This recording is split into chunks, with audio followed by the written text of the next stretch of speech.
I run a reuse apparel brand called Stay Vocal, and I'm also the filmmaker of a documentary called Reuse Because You Can't Recycle the Planet. What kicked everything off was a specific instance back in 2004.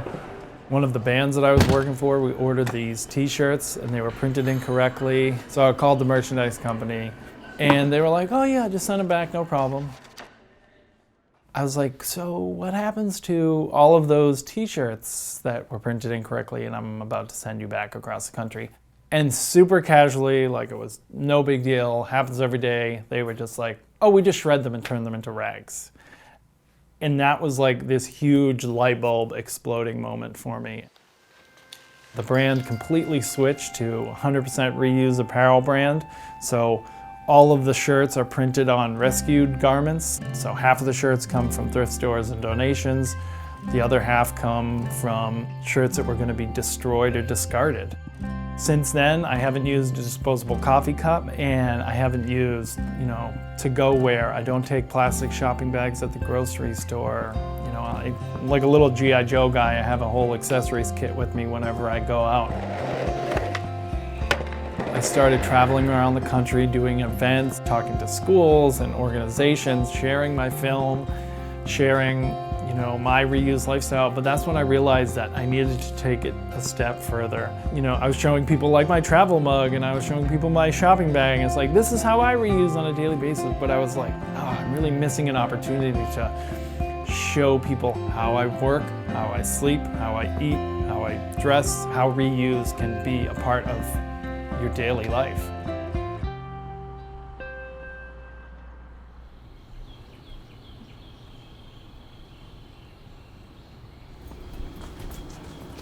Welcome to my Mad Max Beyond Thunderdome backyard.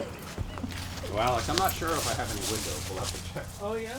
I met Alex, God, it was a couple of years ago, I want to say, at a farmer's market of all places. And I saw he had this booth of kind of, he was selling his shirts to Stay Vocal clothing line, and I bought one to support him. It turns out we had, even from the start, a couple things in common. Just a love for used stuff, reused stuff, and vintage stuff. How would I describe Derek Diedricksen? Tall, funny, creative, mad scientist.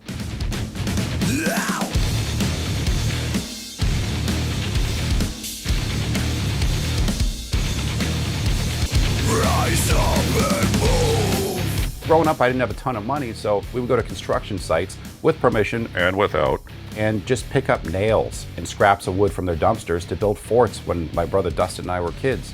And I still build forts for a living, I guess. We did a workshop not too long ago where we built this little gem right here. These windows here, I found at a dump. This store is close to 100 years old from a cabin that was being bulldozed, and inside, it gets pretty funky. I mean, all of it, all in all, is really based around tiny houses, microstructures, diminutive shelters. I've authored a couple books on tiny houses as well.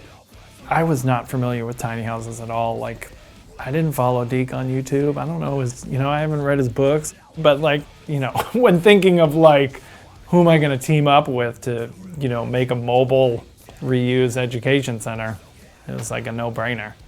The whole tiny house movement is all about minimizing your impact. So what better movement to team up with? I'm just pulling up a couple things you might be interested in. So this is this giant cabinet. Not giant, but decent cabinet. And I mean, it could be used. That right there is worth over $100 easy on Craigslist. So even if you can't use it, grab It's it. got a net. Okay. I mean, something like that for you storing your shirts, Windows. books, any of that, it hides it all away. Right. The other place had a whole bunch of pallets. Do we need pallets, you think? Nah, you can take a few. That's like, what is that? These are like, That's it's a a baby crib. crib. Yeah, baby crib. Yeah. Are those windows intact? I can't really tell from the photo.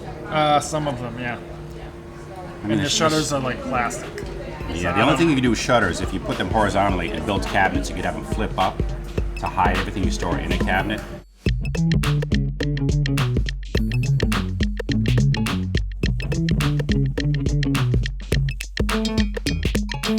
So the plan is we want to build a full-time residence using reused, discarded, unloved, and found materials.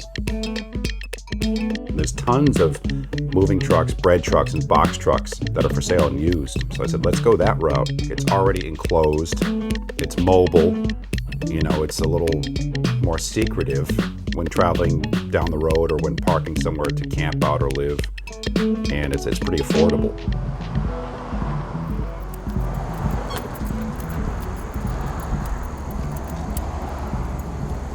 I just thought I'd get it out of the way. Yeah. That makes sense. Knowing me, I'll get hit by a truck. Movie will be held off for a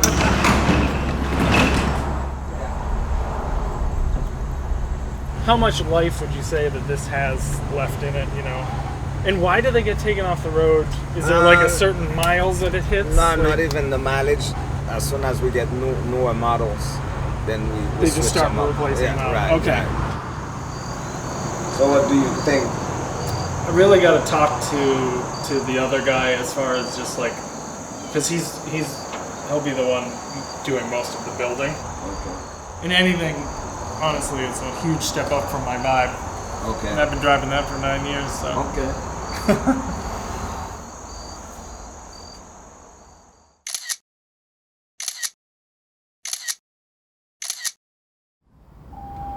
Hey man, it's Alex. We got a couple really good options. Looked at a 14-footer and a 17-footer. Some good stuff, man. I will send you some photos. Hope you're enjoying your time with the family, and we shall talk soon. I haven't had a place of my own in a while because starting in like 2009, I was kind of like gallivanting between Massachusetts and California. I did a lot of couch surfing and house sitting, and you know, when I was traveling in my Pontiac Vibe around the country, I would stay in other people's houses and other beds and always changing, but just never like had a place of my own. It's like a really cool full circle thing for me because, you know, back when I used to tour with bands, we would travel in a box truck and we would put a mattress on the floor and then a barricade up and all of the t-shirts. And I just remember like lying on the bed and looking up around me at this box truck, this empty box truck, and I was like, man, imagine if you could like live in a truck and travel around and like cook a meal in a truck or something like that. That'd be so cool. So box truck just, you know, totally made sense.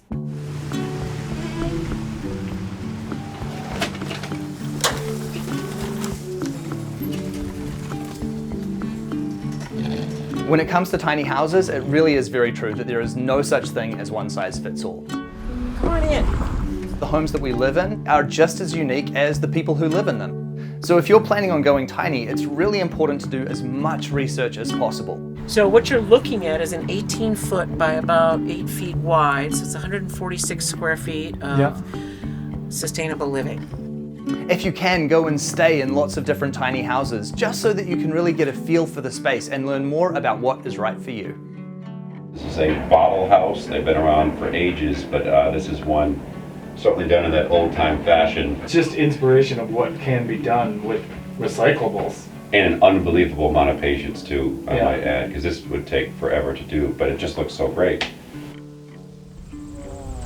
Place looks good. Thanks. Hadn't been here in a while, or that one time, but that was quite a ways back. Yeah, we got finished this all the... mulched up, and it looks really nice. 2012, we decided to go for it and go tiny. I really wanted to be living more aligned with my own passions and convictions and how I believe we should be, you know, treating the planet. Not only were we going to live off grid, so we've got solar power here, have no running water so that we reduce our amount of water that we use. We also wanted the actual structure to be made of reused materials because there's just so much that's already just laying around, and it's just a good way to use materials and save a lot of money. We saved almost $8,000 by buying things secondhand. For you guys living now compared to the way you used to live, what does it cost you per month to live in something like this, to heat it, you know, all that kind of stuff? Yeah, it's considerably less. I would say we pay less than half of what our original month-to-month costs were in the apartment. Why do we have to go and get a 2,400 square foot house when we don't need it? Get a 30-year mortgage when we don't want it? Pay a ton of interest on money that we didn't want to give up in the first place? It's just all because we feel like that's what we're supposed to do. The ceiling is actually a barn board that we went up and reclaimed from a barn that was built in 1776. We've used it in our office and library space here, and we've worked it into the kitchen. What we've also got in here that's reused is all of the insulation. So the insulation was pulled out of a big industrial food cooler, and then outside we've got pallet siding, which you can take a look at when we get back out there. And our deck is also 70% reused. This was a great early on experience, being able to get a really full-on tour from not only people who live in a tiny house, but who built it from nothing. There's a difference between a house and a home, and it felt like being in a home, like that's them. And that's what I want to feel in where I live. What are your initial ideas? For the truck itself, Yeah. layout-wise? Yeah. My first thoughts are box truck, it's a box. How can we make it not look so boxy and plain on the inside, but also on the outside, you want some light. If it were solely up to me, and we'll figure something out, these walls you leave like natural wood. In the back, you have a statement, a little splash of color, some woodwork worked in, or that back wall painted some color. The kitchen area, I imagine, is going to be here. Storage under there, storage above, storage under the loft, bathrooms. There's so much potential in here, that's for sure. I think it's also important that we keep this simple so that other people, when they see it, might be inspired to do the same thing, and it's not this daunting task like that looks impossible with all the dovetail notches, the bells and whistles, the transforming furniture, and all the extraneous stuff we see in tiny houses these days, most of which might not be necessary.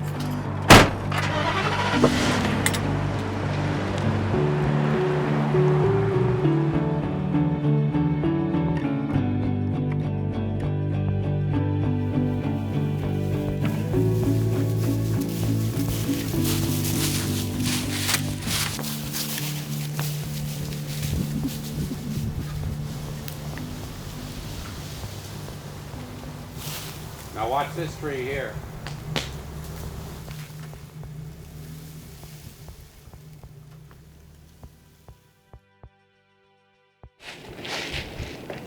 So today's our first day, yeah?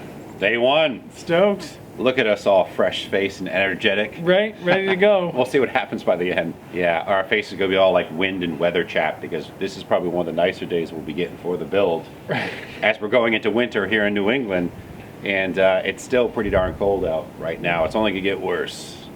I'm wondering if we put the door here. If we get rid of this build out to here door, statically mount the window, then you build the bathroom out somewhere here.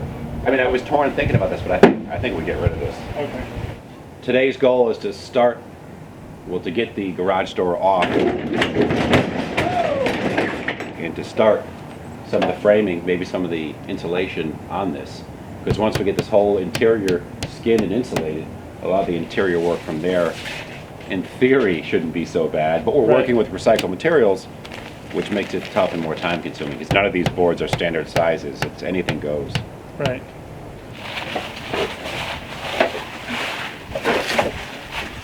There's a good one. Nice.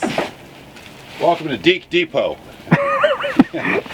Reuse Central. Yeah, I mean, I rarely will pay for wood when I can help it. Because on job sites, construction sites, dumpsters, side of the road, people clean out their garages all the time. I find this stuff, or behind freight depots. Like, see this one over here? As I hobble that way. Right. This groove for the banding on forklift pallets right here. This is almost a 4-footer. These things are chucked all the time. This was part of a pallet. This, I don't know. Didn't pay for it. It's got a couple nails in it. Oh, I often forget this. You can hide this stuff in a wall. You don't see it. If it's structurally fine, there's no bug damage, no problems with it. This is a pallet board with almost a live edge, and the backside is zillion nails. So much of this stuff is available on deconstruction sites. Yeah, exactly. Instead of just throwing it in the dumpster. Giving it new life. One of the first things we did was the big repurposed slider window, which was, I think, kind of important to do early on because we wanted to close up the back end of the space so that when it was getting cold or when there was rain, we would have a window and a door to close up that space and protect it. But these little pieces, what I want to do is just kind of overscrew them. Luckily, I have enough salvage stuff. It's going to take some time, but just to bind them all together because they're not straight, true boards. it was a delicate process too. We wanted to take a used slider that's not normally used in a structure that's going to drive, transport, and shake and rattle on a road, and find a way to pad it so that it almost floats in the window frame, the rough frame it's in. So I came up with the idea of using spray foam. We shimmed it in place so the whole thing floated, spray foamed around it, and then removed the shims and pinched everything in tightly with like oversized trim. So it hugs the window in place. It's caulked, but it has this pad of great stuff spray foam around it so that it kind of cushions each blow when you hit those famous Massachusetts potholes that you're bound to be driving through. Am I going right straight? Take a right, yeah. Okay. Plain street. 42 Salvage Heaven Lane we're looking for. 47. Nice. Reuse Nirvana Boulevard. Right.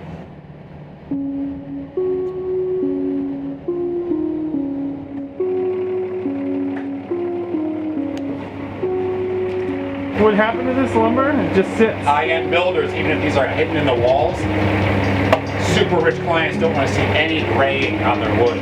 So these get rejected and they have no use for them. And they're perfectly fine structurally. Look at this, it's like a palatable. I would say at least 75% of the materials used in the truck came within 5 miles of where we are. A big part of this is communication, and it's reaching out. Hi Pam, it's Alex. My jury duty was canceled, so we were wondering if we could come over early to check out all of your wood. I have inherited a lot of this stuff. I have bought some of this stuff. Estate sales, thrift stores, vintage finds. I get such a jazz out of knowing that somebody needs something and I have it and I can give it to you and pass it on to you. Literally, I was so excited when you guys came and I could actually be like, I have that. No, I have that. There are things out there already, and it's just a matter of finding the people that have the stuff that you need. We were hearing from so many different types of places, you know. One, they're excited to help the project, but two, they have all this like excess crap that they don't want anymore, so they're happy to get rid of their stuff. You can find a lot of materials for free or really cheap on Craigslist in the free section or the Facebook Marketplace or at a garage sale or dumpster diving. I know Deke likes to do that. That's a great way for you to really save on your overall budget. I'm standing on top of a dumpster filled with construction debris from a house that's getting redone, and there's so much potential that I'm standing on right now. The thing about reuse that's different than just like going to a lumber yard and buying all the lumber is that the pieces dictate the build. This wasn't my plan, but I saw this and it speaks to me. We could even permanently mount this as you're sitting outside looking through the big window to the left. You could have this as the wall. It's like rain glass, privacy glass into the bathroom, so you allow natural light in there. Right. And then we don't have to really frame much of that wall or build it, or it could just be the door to the bathroom because it's cool looking. I was thinking of building a custom door, but for this price and that look, this thing is slick. Maybe we grab this. Like, why not save this stuff and use it and save yourself some money and create awesomeness around you? Will you become the new soul of the old machine? Be a creative problem solver, collaborate, be resilient, become an inventor like me.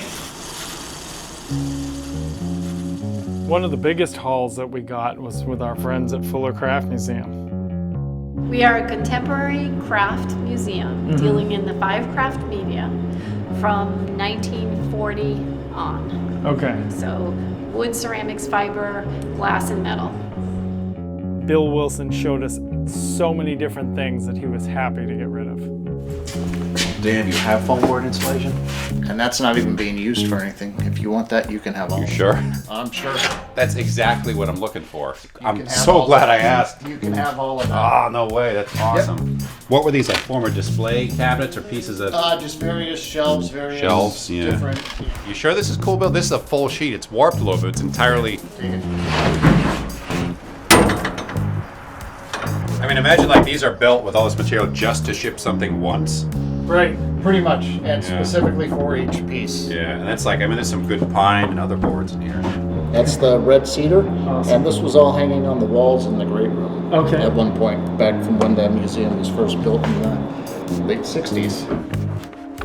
This is one museum, one city, one state, one part of the world. And like, how much of this stuff is available everywhere?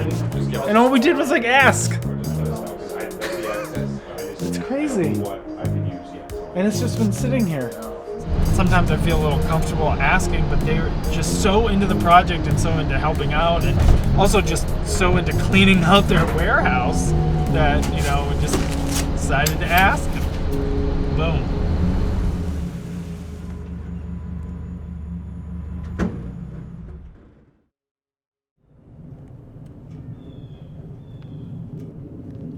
So the truck is actually back there then? Mm-hmm. Cool.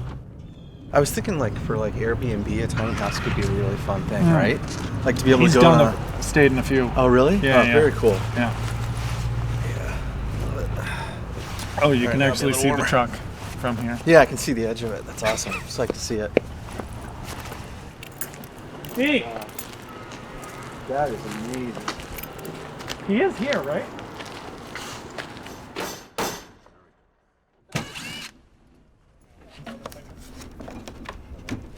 Get open there.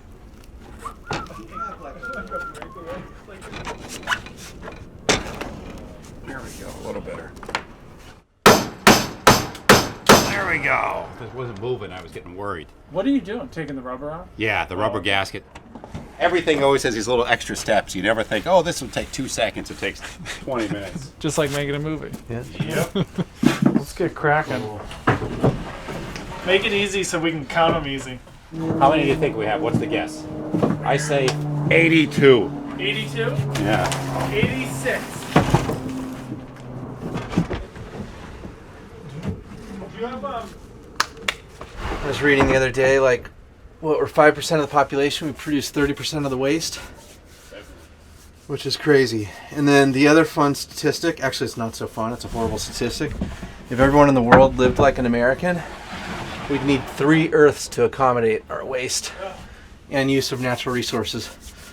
Fundamentally, I was excited about this project because it's helping to raise awareness about our waste issues and the power of creativity and reuse to do good work. Yeah, this is great.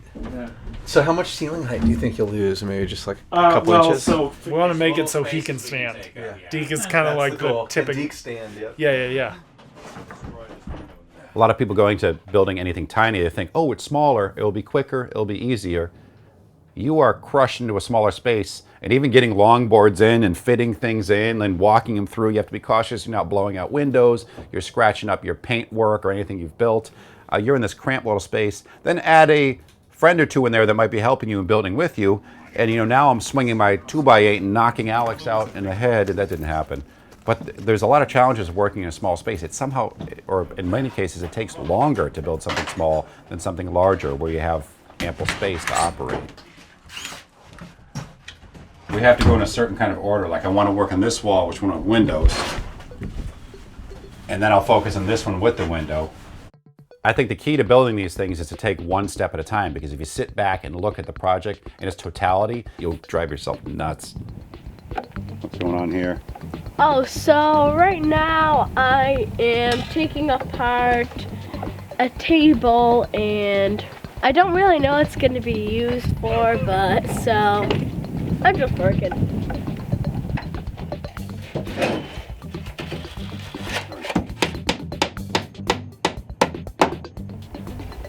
It is December 13th.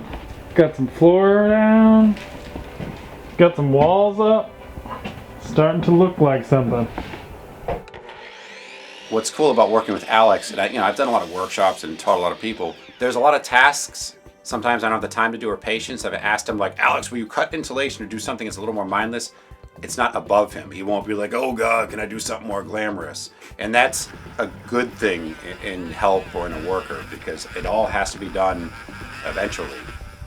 I am not nearly as skilled as this man, and I definitely feel appreciated and respected.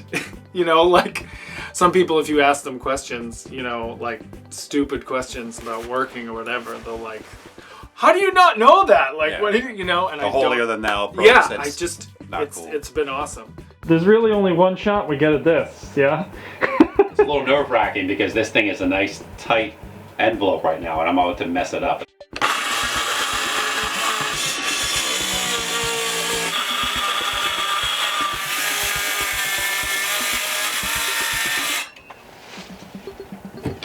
All right, now it's starting to feel like a house. Yes, barista, I'd like a soy latte with extra Skittles, please. How about a Nerd's Blizzard? Yeah, I could go for one of those. Well, it's going to help though, having a window here, a different line of sight. Because otherwise, you know, except for the end, you're staring at walls. So now you have, you know, when your little food prep area, kitchenette's here, you have a window to look out of, which will be cool. All right, so this is the window we got recently, so generously donated. It's a display model. So a lot of these just get chucked, or I don't know what people do with them after a while. I've gotten a few of these before. But this window will look great, 24 inches wide. It is super heavy duty. So we really lucked out with that. And rescue it from a landfill, Nice. more or less. 34 and a half.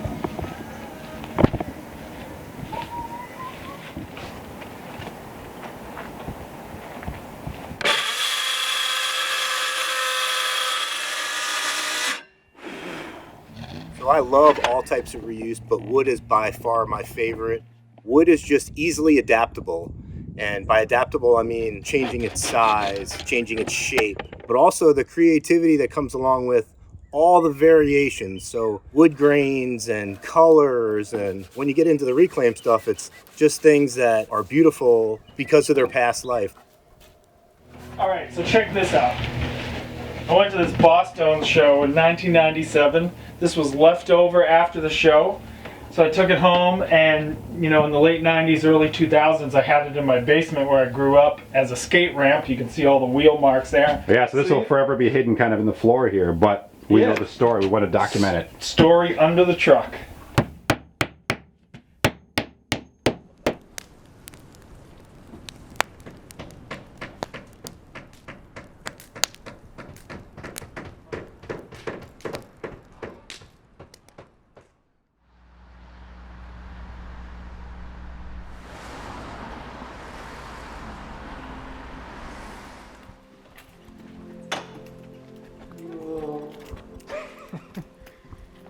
Ghosts of movies past. The theater opened in 1927. Yeah. It's what's called a vaudeville theater, and it's an atmospheric theater. Basically, the ceiling was painted like a sky. They had a machine that would put the clouds and the stars and things up. I had no idea it was this tall and this amazing. Well, and that's the deceiving part. With the marquee missing, you know, you don't have that grand marquee that used to be a part of the building, so you really don't realize, hey, you know what? There's a theater in here. You don't see buildings like this anymore. It's unfortunate. No. We're trying to keep a lot of local ties. I think it'd be cool to have something we could infuse to tie the history of the Stoughton Theater together with the truck. He said I could have those wooden ladders. I want to do something with those. That's big enough? Yeah, to get or the short loft. enough? Yeah. Yeah, because What did they use that for? I don't know. They're just old ladders for maintenance. The great thing about reuse is that it's keeping stories alive. When I started getting into reuse, I mean, been definitely doing it since I can remember. You know, I used to sit down with my dad and we'd play Matchbox cards and use paper towel rolls and old shoe boxes and toilet paper rolls and, you know, make these play sets. And then when I started skateboarding at 12, I used to make like a mini indoor skate park in my parents' basement. And I would take an old door, put it on some railroad ties that we had down there, and then an old metal street sign from a car accident. And, you know, I had my first ramp. All reused materials, cost $0. It just opens up your creativity. You know, instead of just going to a store and saying, I need a lamp and I need a table and I need a chair, you can be like, what can I turn into a lamp? What can I turn into a chair? What can I turn into a table? There's just so many more possibilities. It's a challenge. It can take a lot of time sometimes because you're not working with like brand new, pristine, square, optimum materials. It can get frustrating. But if it works in the end run, it's kind of a, you know, it's exciting, this triumph over junk. All right, well, it's good to meet you. Thank you so much. Thank you very much.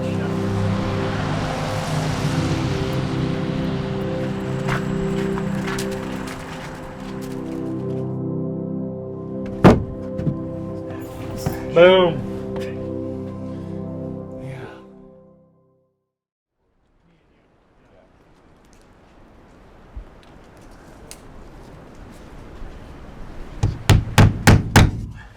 not much room to work up here.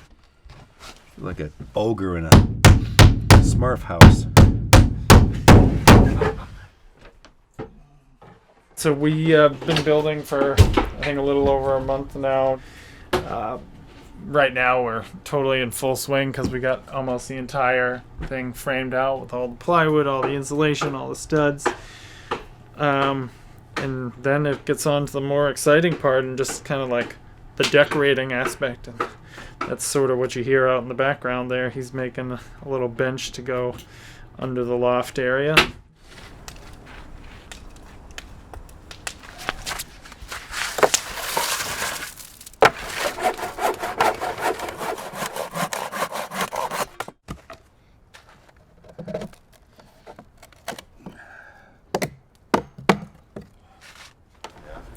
So, what's up? I'm taking that giant beast of a pallet. What I'm going to do is these are going to fit together like this. Yep. I have the rest of the pallet. I'm going to knock these planks off. Maybe I'll have enough. We'll see. Like this. Then once I get enough to fill it out, I'm going to have 2 struts that tie them all together, glued and screwed in, flip the whole thing over, hinge it, and it's a bench made out of crap. It'll be cool. I mean, once you sand it up and clean it up, it's going to look pretty neat for what it is, considering it was a pallet left in a construction yard. Yeah. More or less. Hefty. So, I mean, if I could pinch these together, it'd be like that. You know, you're going to be able to store a ton of stuff in there. Hello, t-shirts. It's like a coffin. Right.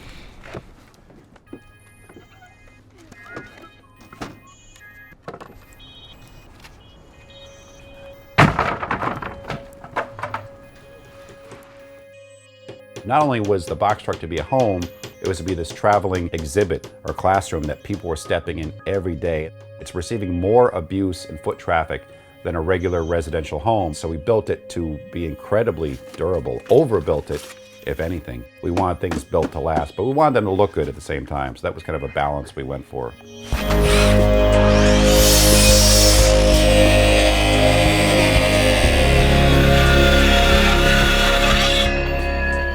You also have to keep in mind, or we had to keep in mind, that this thing is mobile. It's going to be on dirt roads, back roads, highways, driving through potholes, parking at an angle all the time. So we thought of this as one would a sailboat. You know, in the nautical world, boats are always shifting and rocking. So how do you keep things from falling off all the time when you're driving on the road? And, you know, how do you keep your walls from falling apart? It's about overbuilding in some cases, you know, screwing and gluing your plywood to the walls so that it doesn't fall off, rack, split, or collapse. What we're doing here is I've been diving through my dregs pile again. This is stuff I'm eager to get rid of. I want to give it new life. Pressure treated trim board here, old piece of bullnose decking, and this is the cap for a railing, an outdoor deck rail. What I'm going to do is take these unloved pieces and make them into a frame for this additionally unloved scrap piece of corrugated metal roofing to build a mini overhang to protect, to create a drip line for our sliding door transformed into a giant window over there. I'm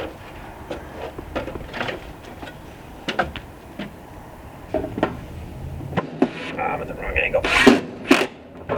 One screw, right? That's all we need. Yeah, it just looks like it's going down a smidge to the left.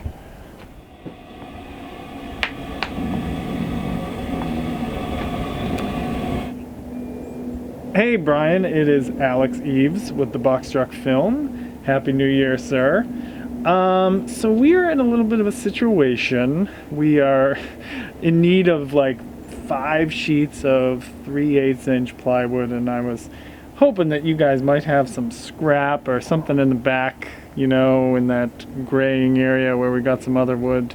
We thought we had enough and then just ran out of specific shapes and sizes. Building things never goes according to plan. When I do workshops, I tell people, whatever you're going to build, especially a tiny house, whatever length of time you've allotted to build it, plan on it taking 3 times as long. Winter tends to be a drag, and it definitely hit our project.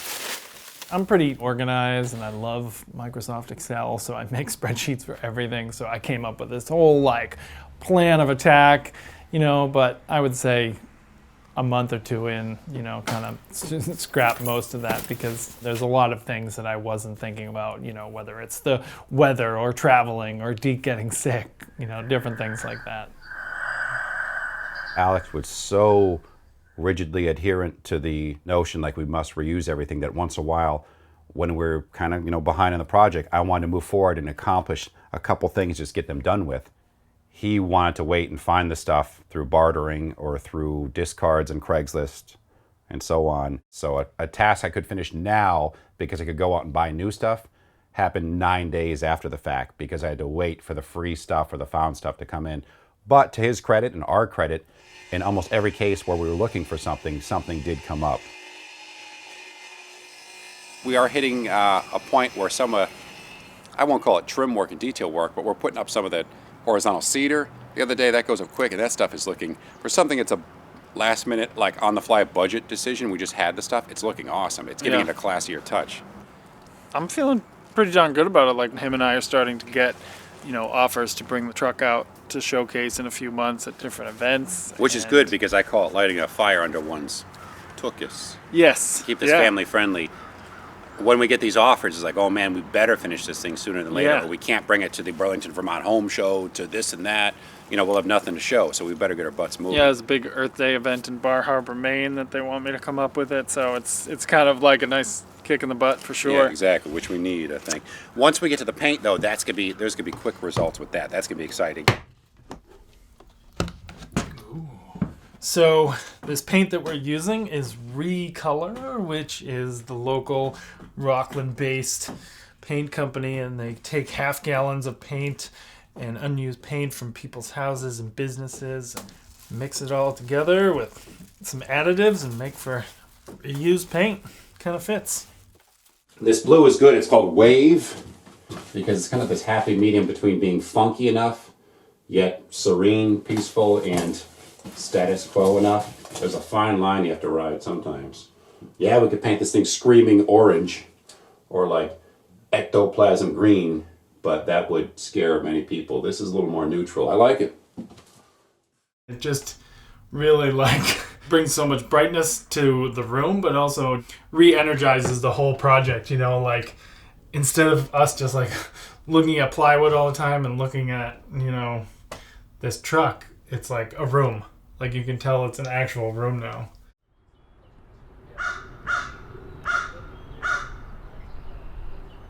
We've been working on the truck November, December, January. So it's actually not that long, like 3.5 months or so. People always ask me like, how far along are you in? And I'm just like, my guesstimate is 50%, but I guess it's the harder 50% because we've done the whole shell of the inside, all the framing, all the plywood, the ceiling, the insulation, and now we've started painting. And so from here, it's the more creative, fun part. It's all the decorating.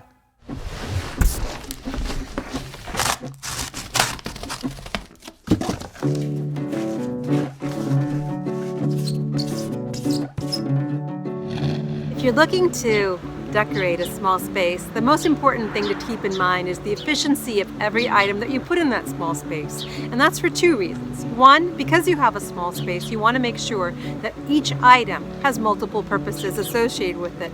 A table could be used for eating, for writing, for doing your homework, for ironing, for folding clothes. Using an item for multiple purposes not only allows you to maximize use of that item, but it gives you an opportunity to maximize use of your space. Is that enough space for you to type and work? I say yeah. Yeah. We make it smaller than that, it's too tiny. And this space is only designated really for a desk. Alex had an interesting list in terms of like the lifestyle layout of things. You know, he wanted an office space where he could work, so that I told him it should be up front so you have a lot of natural light.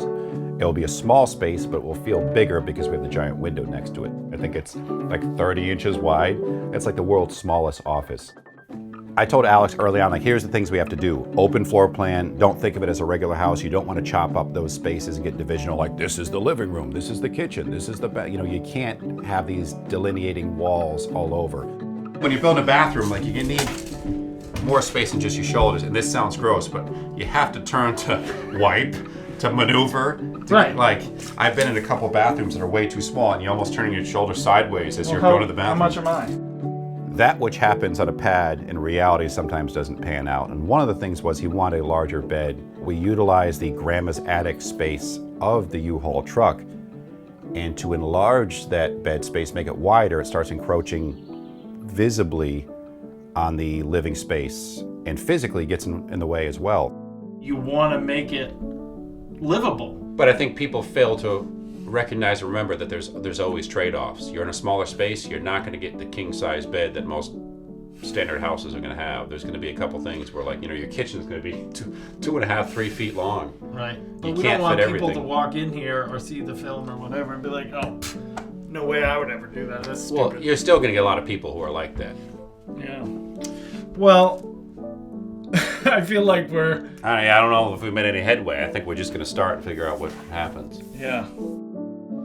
I think a lot of the problems people face when they're designing a space for themselves is they start to think about what other people want. I once talked to an architect and he said, he never asked questions like, hey, would you like to have a second dining room or a second living room? Because when he asked questions like that, people were like, yeah, you know what, I will take a second dining room, I will take a second living room. Instead, he spent time figuring out who that person was, the type of life they lived, and then designed a space around that. I'm really impressed with the progress. When you have so many elements that you don't know for sure what you have to plan around, and flying by the seat of your pants as it's coming in, making adjustments, and just having to decide what you have to stay firm about. This is coming together. We were asked to bring the truck up to the Vermont Home and Garden Show, and we were very excited, but going into it, not too far off, like, we didn't have a bathroom, we didn't have an office, there was no kitchen, and I'm just like, what are we gonna do, what are we gonna do? And I was like kind of freaking out. That was when I had a little bit of a freak out moment for sure. And Deke appeased that all. Sometimes, honestly, when I hit a wall, I just pick one path and start building. And it usually works out. Really? Yeah, and sometimes I often say the mistakes I make a lot of times take me in some direction I never would have thought of before. And in the end run, it's far better than what I would have planned out. Huh. Like just going with the flow.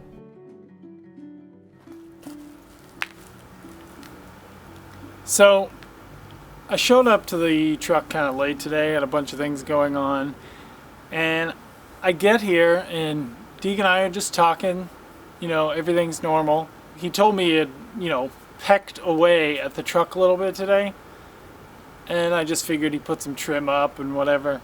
We finally walk out to the truck, and this dude, he's just coming off being sick, and all of a sudden he does this.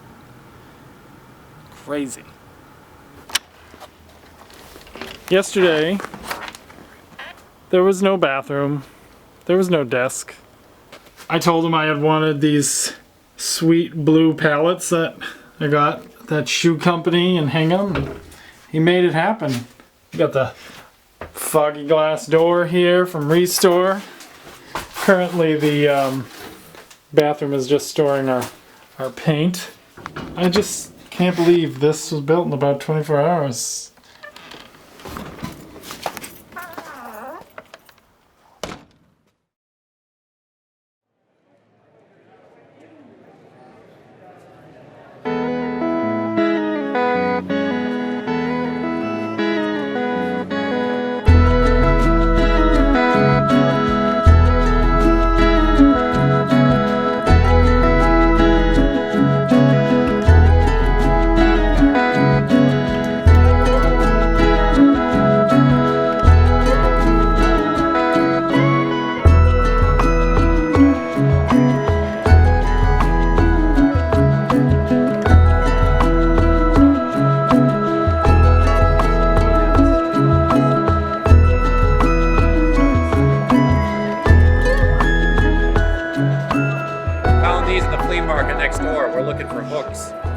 For the wall near the door for the box truck, and we want to repurpose them. These were 50 cents each. I actually talked the dude down a little bit. get a bucket of maple syruping spiles, and Vermont's like the syrup capital of the world. So we're gonna take these here, we're gonna mount them to the wall, like if this is the flush wall, drill holes into them, maybe even mount them on a board, and that will be the hook for the wall. The tips are nice and rounded, so you're not gonna, you know, if you put a nail in the wall, you can tear through the fabric. But it'll be kind of a cool, you know, wall hanger or hook with a story behind it. It just feels kind of weird, like we've been working in his backyard for months, and then all of a sudden, within just a few weeks, we did so much work, and now here we are and showing it to people, and we're not even done, and people are stoked, so it's going to be amazing.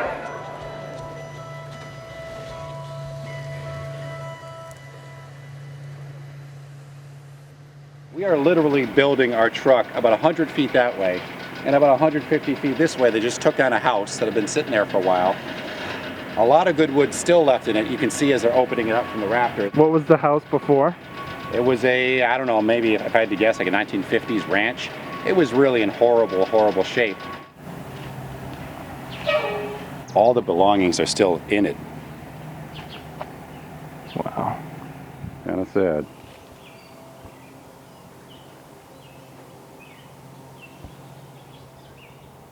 What are your thoughts right now? One of my thoughts? Yeah. My thoughts are this is why we're doing what we're doing. Like, I mean, all of this is just going to end up under our feet in the trash in the landfill somewhere. To me, there is nothing sadder than a community whose original character has been bulldozed and looks like everywhere USA. Why are we building new in the first place? Historical buildings were built with materials, natural materials like wood, that you could fix when they broke. We live in a society now where you can YouTube anything and you can learn how to work with your hands and you can bring something back to life and focus on the character of your community while doing it.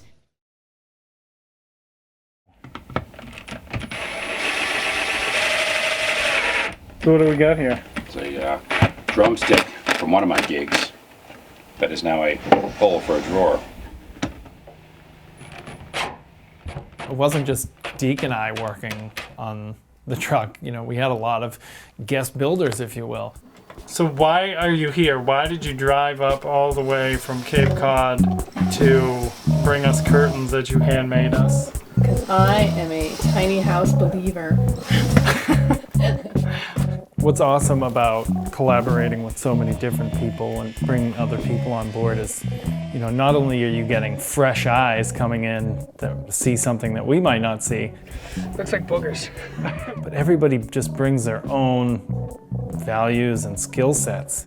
That's what makes this house so special. It's just a collaboration of our community. What is this thing? This is a ladder rack using, what are these from? It's an old fence post. Fence post and other parts of the ladder. We're just putting the final touches on the car stereo. We've got a donated head unit. We used some reclaimed parts to splice in the cabling instead of buying a new wiring harness. My secret to a great compost toilet not smelling is a specific mix. It's 1/3 organic wood chips that haven't been treated, 1/3 peat moss, and the other third is added every single morning when I have my coffee. I take my hazelnut and my brown recyclable filters and I put them right in with all my solids, and it makes my compost bin smell sweet. Everybody just had the one belief that this reused box truck is an important project to do.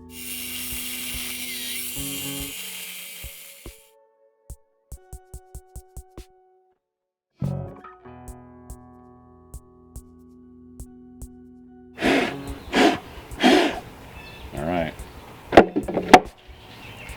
Put some trim around it, some caulk, faucet right here, then bore a hole through it. It's a good height though. Yep. You know, you have like, it's like 2 inches or so above the surface. And a nice deep sink. Yep. And again, the price is right. Well, that's, come on down. That's gonna fit my Pac-Man mug, my Alf mug, and other stuff. That's right.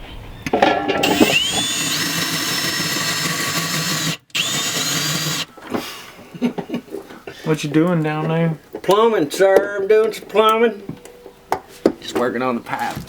Have you ever made a sink out of a lobster pot before? How do you feel about that? I have actually never done it. No? Yeah. They have a lot of lobster pots down in Mississippi? No, but crawfish boil pots, yes. Okay. Today is a big day here in the tiny house box truck. Why?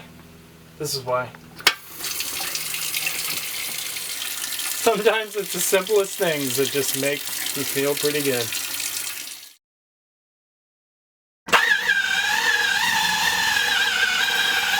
People always ask us, what about water, electricity, amenities, all those things. So for water, it was pretty simple. We installed an RV style hookup. Basically, it's a piece you can buy that you drill a hole through the truck, attaches to the side, and receives a hose. You want to usually use like a food grade RV style hose. So now when you hook up to an RV site, someone's house, whatever, you just turn on the sink and there's water every time you need it. The cool part of this project, and for some this is a deal breaker, is that Alex is a very simple, like downsized dude.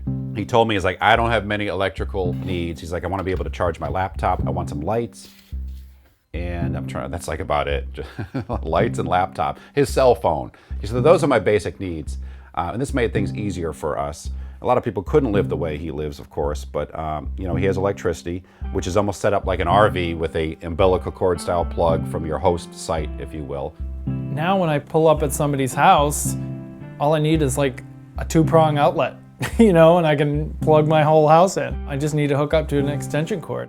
Some of the stuff I take for granted because I've built a lot, so it was cool to step back and watch him get it. I'm a little bit jaded, I guess, to watch him get excited about these little things, because for him, this was becoming, his permanent living space. He was seeing it transform in front of him.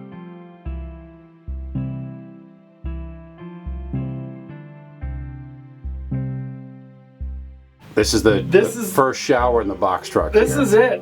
Yeah. I'm on guard to make sure there's no water coming out the sides or anything leaking anywhere. We're testing this out. I'm on guard to get clean. Yeah, I'm just a little paranoid here because, we've been working on this for months, and this is a big test. We waterproofed this thing, hopefully, and spent a week making sure it was watertight, and guess I'll just go for it. So, let's give him his privacy. The next key moment was my birthday, June 29th, and that was the official day that I moved in. Deke's birthday is the day before mine. We had a fire going in his fire pit and stuff, and I remember going to bed that night and just like, I'm officially moved in, like I own a house now. Like I'm a homeowner and I'm living in it.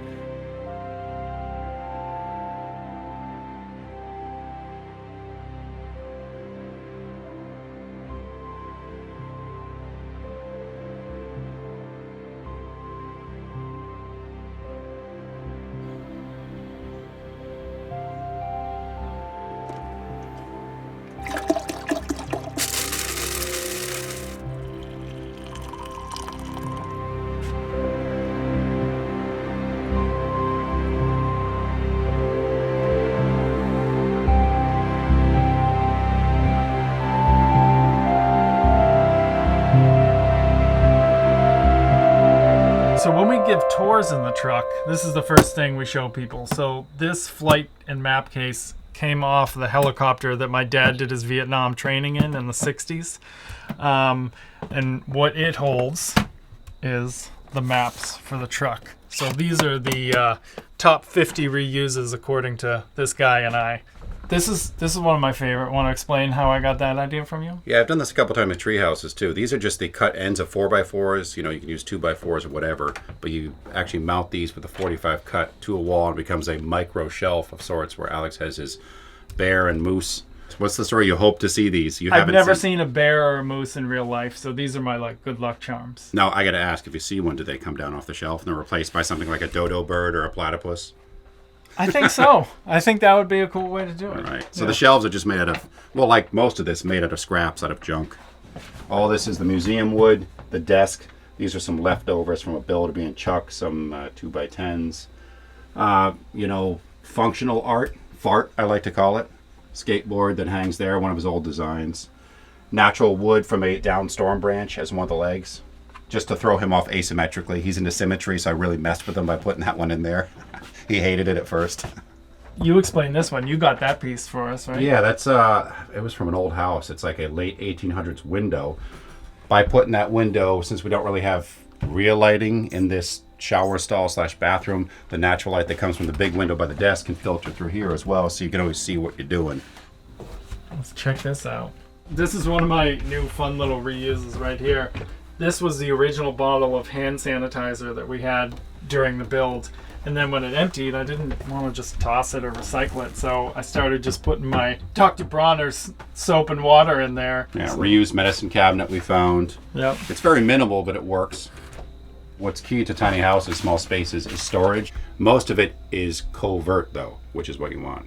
All right, so this is that awesome early 1900s canning cupboard that we got early on, and now this is just my personal wardrobe, and I think anybody can see that it holds quite a bit. It's somewhere in the number of like 75 t-shirts just on that shelf alone.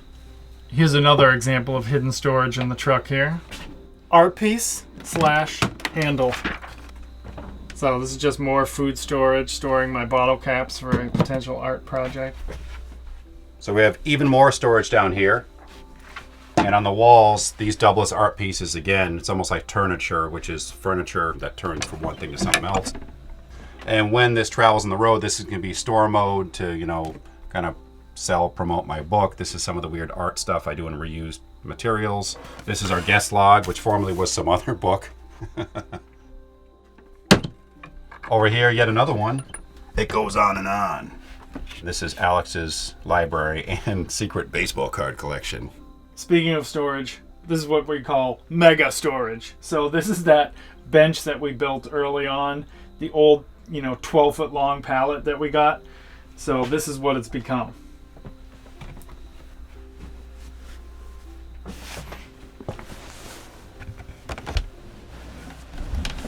So this is an amazing amount of storage. I run my t-shirt brand out of here. When I travel, I'm able to have literally hundreds of t-shirts stocked in here. Right now I'm in home mode, so I have some t-shirts, I have mail order supplies. Over here I have like tools and paint, and it's just, it's awesome. And the hidden storage keeps going. Most people think this is just a wall. That's the color of the wall. Use this trusty little hook. Got my fancier dress shirts here on the hangers. Storage here. And then this is one of my favorite features. I've been skateboarding most of my life, and I wanted to incorporate some skateboard repurpose. So pull this skateboard out. I've got all my chucks right there. What this skateboard does is allow access to the back of the closet since it's so deep. Now, if you can sense by now, the running theme is hidden storage, hiding things, such as this right here. This surfboard looking apparatus is a table. If Alex ever wants to have guests over or needs more workspace for his, Stay Vocal clothing line, sorting out whatever, this becomes a table. And furthermore, when it comes to cooking, you can use the kitchen in its shorty mode, as I call it, or elongate it with this fold down shelf right here. If you want this out of the way for more sitting room, just fold that sucker down, and it's kind of a transforming space, really.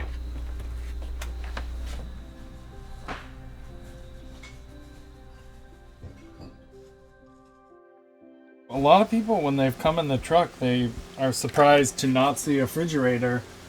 But leading a vegan lifestyle and traveling so much, I don't really necessarily need one. I am someone that enjoys cooking, and I was a little nervous, about having such a small space, but this has been great.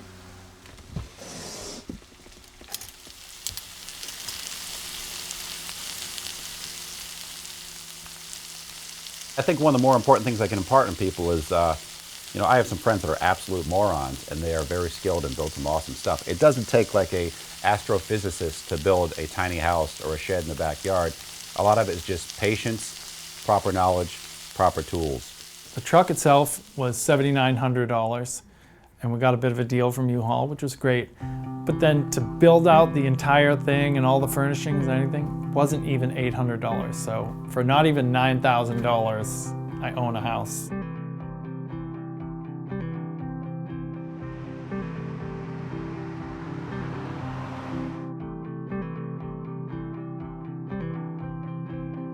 Tiny house is drawing a big crowd today in Whitehall. WFMZ's Julia Rose shows us how one man is using his small space to spread a powerful message. Eaves now travels from city to city giving tours of his tiny box truck home. Today, he was parked at the Habitat Lehigh Valley Restore in Whitehall, inviting everyone into his home. He's really living wonderfully in a very small, compact place.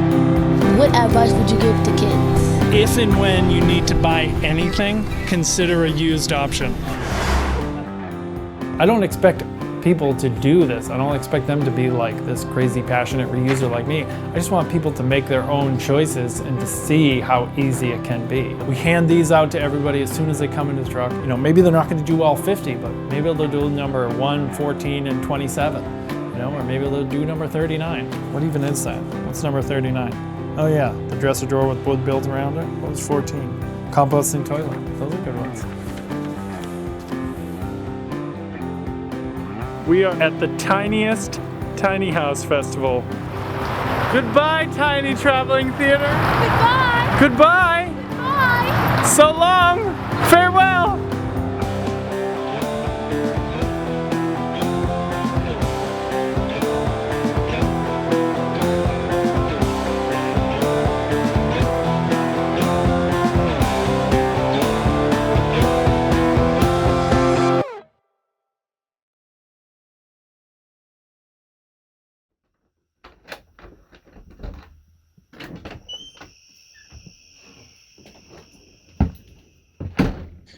So in March, all of a sudden things just came to a screeching halt, and just all the events started getting canceled, and I was like, oh boy, what do I do now?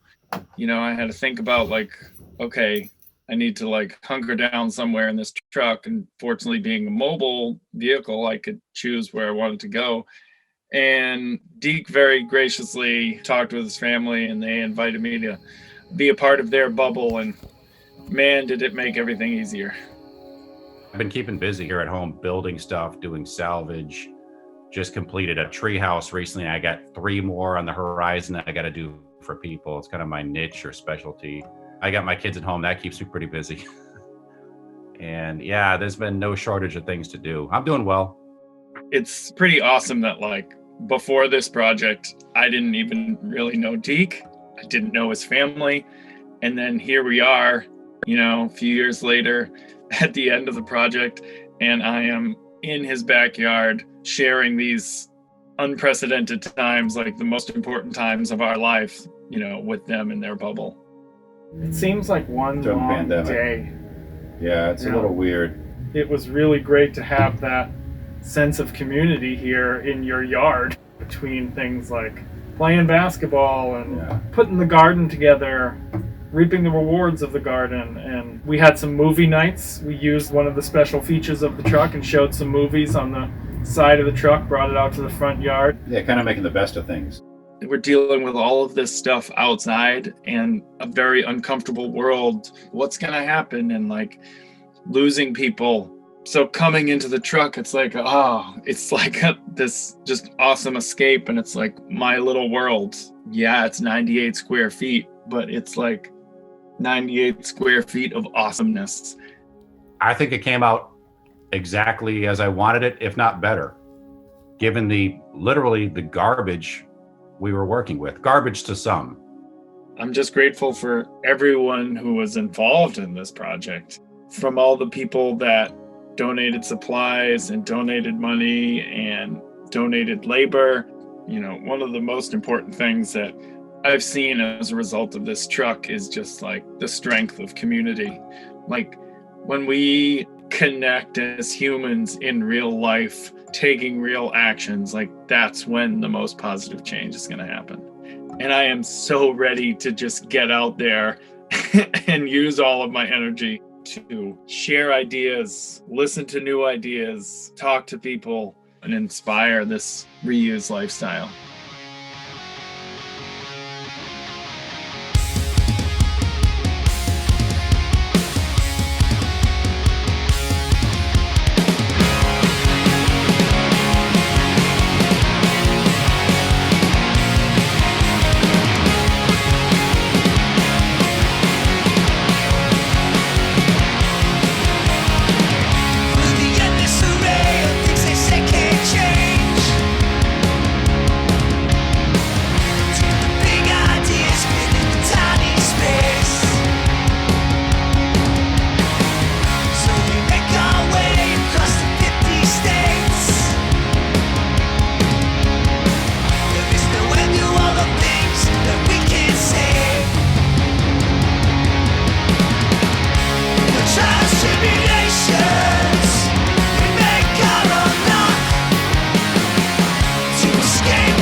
Our friend Justine made us this crazy pinata.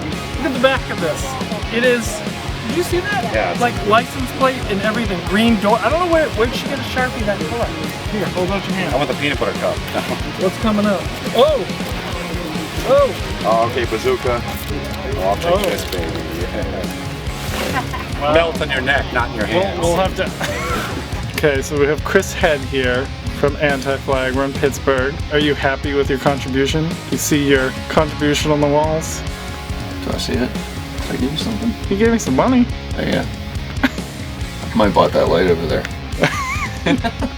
The number one tip that I would give to someone designing a small space might be a little morbid, but I like to think about how I want to be remembered. Is it for the things that I have in my house or the things that I do while I live in the house? This is just such an amazing improvement from that little tiny squished Pontiac vibe that we drove the country through. We got Alf up here, we got 2 beds, storage under here, I mean, cooking. This has saved my butt so many times. Look at this. Estate sale, I got these for about $2. Whoa. This guy had died and they were getting rid of everything. Every time I'm fixing my lawnmower or need a certain bolt or screw, this has saved me so much money. It's my go-to pile of junk. Oh, my battery died. This is the blanket that our friends at Project Repat made for the box truck. Made entirely of all these old vintage 311 t-shirts that I had. Thanks for inviting us to your place. Yeah. How soon after touring the truck would you say that you bought this? Within a month. Wow. That's awesome. Yeah, just kind of made me say, hey, I can do this now. Why am I waiting for it? Let's go do it. It kind of lit a fire for us because we've talked about living small and living locally since we got married 4 years ago. Really, when we connected with you and saw someone actually living that out, it just kind of showed us what was possible. Behind the scenes at the high-tech Robot Room Studios for box truck film intro sequences. Total budget on this, $2. This is part of our crew. This is the brains of the operation.